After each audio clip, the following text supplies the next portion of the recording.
इतने महाप्रतापी नारद को माया ने कैसा बना दिया, बंदर का रूप दे दिया उसको, नारद को, जो परम भक्त भगवान का, रात दिन प्रभु की भक्ति में जो लीन रहते, उस नारद को महर्षि जयमुनि को देखो, भगवान शंकर ने ऐसी परीक्षा ली। जयमुनि जैसे महाप्रतापी ऋषि, महान तपस्वी ऋषि, पूरा शरीर लहू लुहान कर लिया।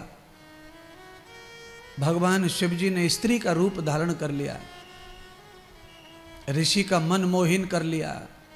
परीक्षा ले रहे थे ऋषि की, ऋषि पूरी तरह से फेल हो गए। ये क्या है? ये परमात्मा की माया है। इस माया से कोई बचा नहीं है। एक बार इस माया में सबको जाना पड़ा है, बाद में कोई सुधर जाए, टक्कर लग के अक्कल आ जाए, वो अलग बात है। पर इस माया ने किसी को छोड़ा नहीं है। तो फिर सामान्य व्यक्ति का हाल कैसा होगा?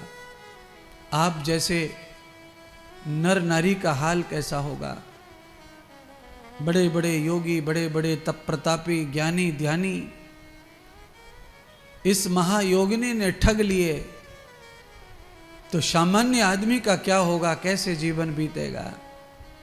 तो उसके लिए महासंत महाकवि कबीर दास जी एक सही मार्ग बताते हैं।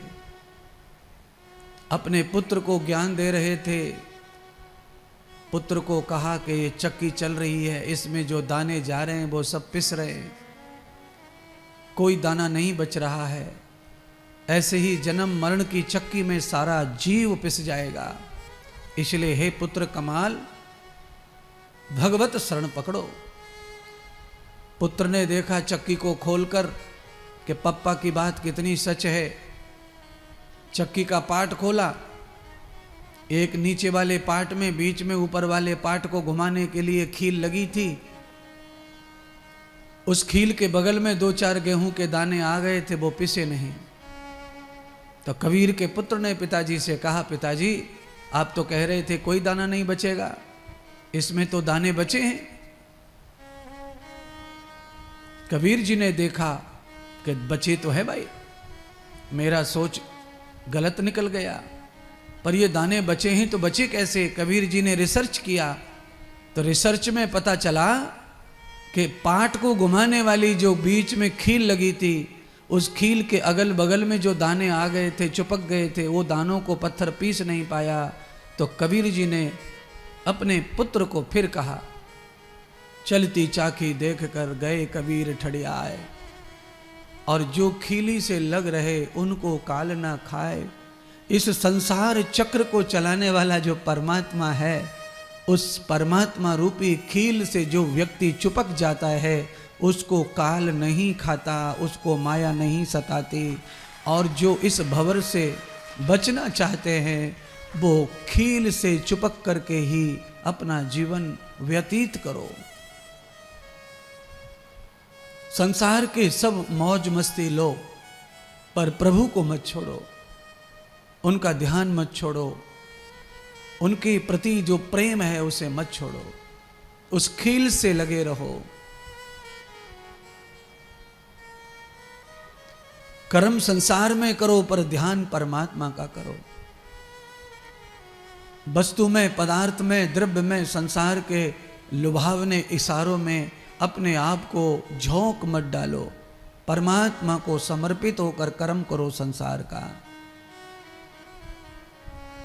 निष्ठा प्रभु में चाहिए और व्यवस्था संसार में चाहिए। दिल परमात्मा को दे दो, बुद्धि संसार को दे दो। अगर आपकी बुद्धि संसार को प्राप्त हो जाएगी तो आप संसार को समझ पाओगे। पर हो क्या रहा है? उल्टा। ये जो दिल परमात्मा को देना था, वो संसारियों को दे बैठे, और ये जो निकम्मी बुद्धि संसारियों के लिए देनी थी, वो भगवान को दे बैठे, भगवान को लड़ा रहे हैं बुद्धि को। सब लोग भगवान में बुद्धि को लड़ाते हैं।